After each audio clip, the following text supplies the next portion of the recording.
He's the one that I wanted to talk about as well. I tell you, I've been starting to do my research more and more. So Malik Willis was the guy that him and Sam Howell were my two for today. Oh, excuse me. Malik Willis, Sam Howell, and Carson Strong were my three for today. Just, my preliminary evaluations of him. I like Malik a lot. Just in the sense of, I think he throws the ball really well. I like his deep ball, but the athletic ability, it jumps off the screen. I definitely think like he's the best in terms of his mobility.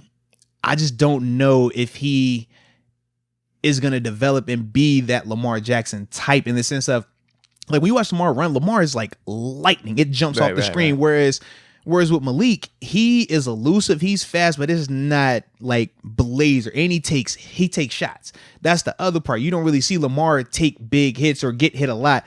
Malik, he get hit. Now, he got great contact bounce. I think that, man, you watch him get hit, he doesn't really go down off of a big shot or the first hit. Usually he rolls off of the contact. He does a good job with that.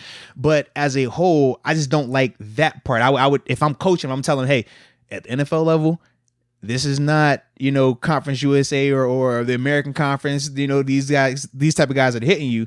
These are NFL guys that hitting you. They will put you to sleep. Get down, whether you're sliding or getting out of bounds. That's the one thing I would say with him. But I definitely like his game a lot. The more I got to watch more to see how much in terms of him passing the ball, where I feel about him. Because from what I was seeing, I like his deep ball. I think he throws a very pretty deep ball. I don't think his arm to me is as strong as like a Carson Strong or even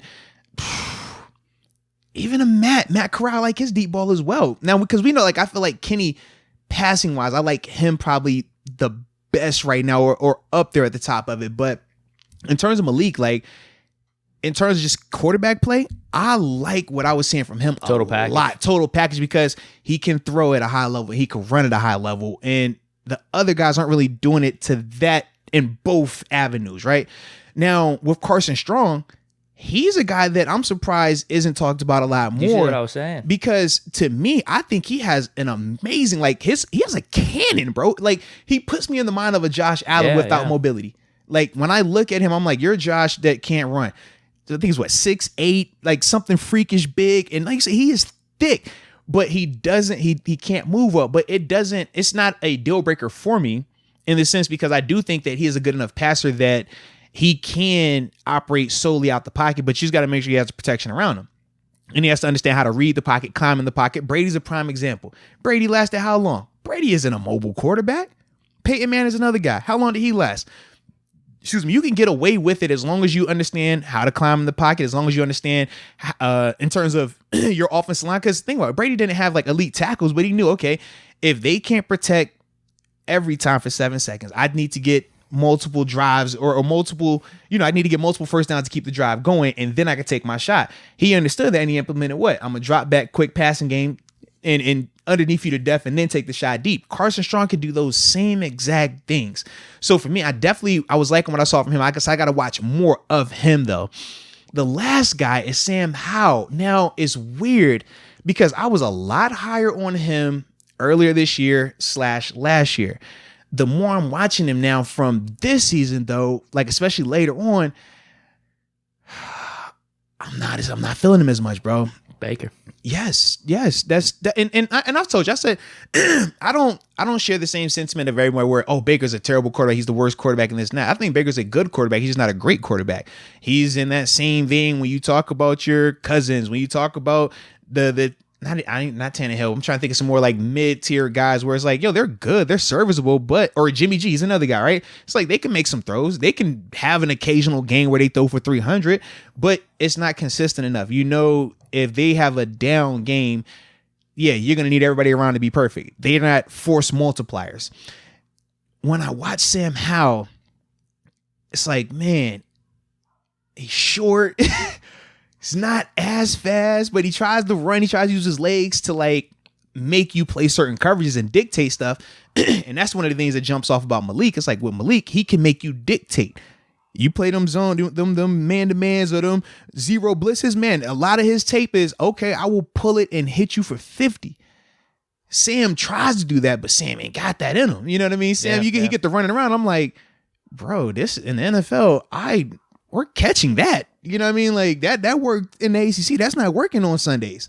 So that's my issue with him. I'm like, you're undersized. And if you're undersized, you need to be a Drew Brees level passer.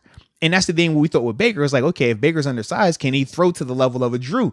At times it looked like it, but then as a whole, as a sample size grew, we're like, yo, he can't do that consistently enough. And that's ultimately how I feel about Sam. I feel like with him, man, he just can't do it consistently enough as a passer. Like when I look at his deep ball, at times I'm like, yo, that's predetermined. You're not really dropping back, reading this and airing it out. You're just fake the zone and I'm just toss it up. Now, when your guy has separation, it's great. But when your guy doesn't and it's predetermined, it's a pick. That's for me. I'm like, I don't like that. So yeah. That's my initial. So yeah. All right. Does any of your initial analysis make you start thinking about a QB? Because I know we talked about it last 2 or 3 weeks, saying you know what, quarterback might not be the route to go this year. For me, like I said, and I'm still going to be diving into it even more, but are you more intrigued at least? I'm definitely more intrigued with Malik right now, solely because we said with Kenny, I don't think Kenny is available in the back end of that first round. I don't. So that's why I'm not even mentioning him in this. Malik could go like top 10, top 15. And he could also go out the first round. Right. So for me, when we start talking risk reward or... So it's like him, Carson Strong, maybe Matt Corral in that area. So for me, like with Malik, based on the Matt Canada offense, I think of all the quarterbacks, he is the best fit right now. I think of all the quarterbacks, I like his upside a lot just because he has that dual threat ability. Like I said, I have to watch more of him to see how high a level of a passer he truly is or could become. Because, hey, man, Lamar, he's developed. Josh Allen, he's developed. They've improved, but you can still see framework of like, okay, he has that part. All right, he does have this part. That's where I got to watch more of Malik to get that part of it. Whereas I've watched a lot more of the Sam Howell, and that's why you hear when I'm talking about him, I'm like, I'm not really liking it as much because I've seen a lot more of him now. And it looks limited. It looks like Baker. And I don't have an issue with a Baker, but Baker in our offense, that's not going to work. No. And that's the problem. You know what I mean? Todd McShay's been loving Malik Willis. Yeah, like he's kind of off my radar, but I told you you could talk me into any one of these quarterbacks, whether it's free agency through trade right now. You could talk me into it. Like Malik Willis now, I'm kind of hyped. If we don't get Kenny Pickett because of all the upside we talked about, I'm seeing Michael Vick comparisons, especially whenever you bring up Matt Canada's system. Bro. It's like, bro, this could be kind of nice. Like of all the guys, maybe we don't wait a year. he is legit in the sense that his RPOs and zone reads, you better respond to that. You better believe is real because when he takes off, they doing that at Liberty? How much did you watch? No. They definitely heck, bro. It's clips from him versus at Liberty, man, where he's like, all right, pull that thing, hit you for 30 down the right or down the left sideline for a touchdown. I'd have seen this dude, man. It's clearly zero coverage. It's going to get a blitz. Most of the time, when you talk about Ben, you talk about Mahomes, Brady, those guys, for zero blitz, what are they doing? They drop back, and they go air it over top. Yo, this dude literally said, okay, 1001, 1002, and hit him down the center for 50. I said, oh, that's different. That's big time different.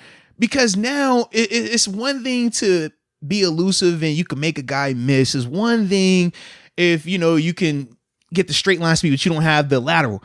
But when you start talking about, oh, you can make a guy miss, you have the contact balance, but you still got the speed to take that thing 40, 50 yards, that is super intriguing to me because that's the element of the NFL that the teams that have those type of guys, you can see the bond it puts you in. It really will make you have to play certain coverages. Now, like I said, I have to keep going and watching more tape on him to see how legitimate game in and game out it can be in the sense of, hey, you can't play a lot of man-to-man against him. Because if he can throw consistently enough to where he eats up zones, because Lamar's to the point now, he'll eat up a zone. He's been doing good. Absolutely. Yeah. And that's what is making his growth and his development. Josh Allen's another guy. That's what makes him so tough right now. It's like, you can't just say, I'm going to play zone and make him beat us with his arm. Because they've shown that, they can pick you apart in these zones. I got to see more of Malik to see if he can do that. To even if not to that level as a rookie, but if that's in that framework, you know what I mean? Because if that is, then I like him a lot. Do we both agree the small school thing, overblown, not really something to worry about? It's legitimate in the sense, There's so many good quarterbacks though that come out of small schools or unknown schools. But it's a lot easier to make a mistake on a big school guy than it is to make a mistake on a small school guy.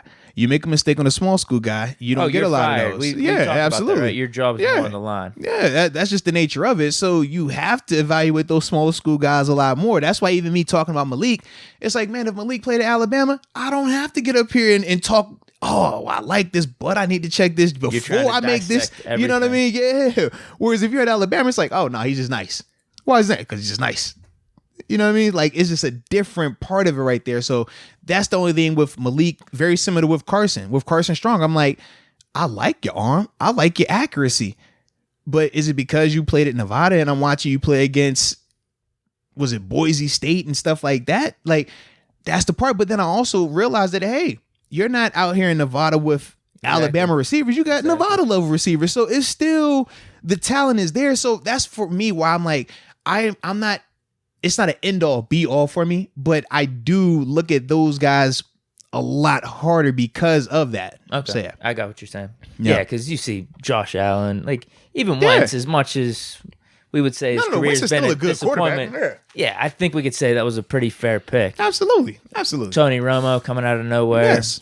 Who else can I name? I don't know, but you get my point. There's 1,000% I get you. There's countless really good quarterbacks from schools that are either bottom of the rung in the bigger conferences, like smaller SEC schools, or I can't say smaller SEC schools, but the ones that aren't as good traditionally. Yeah.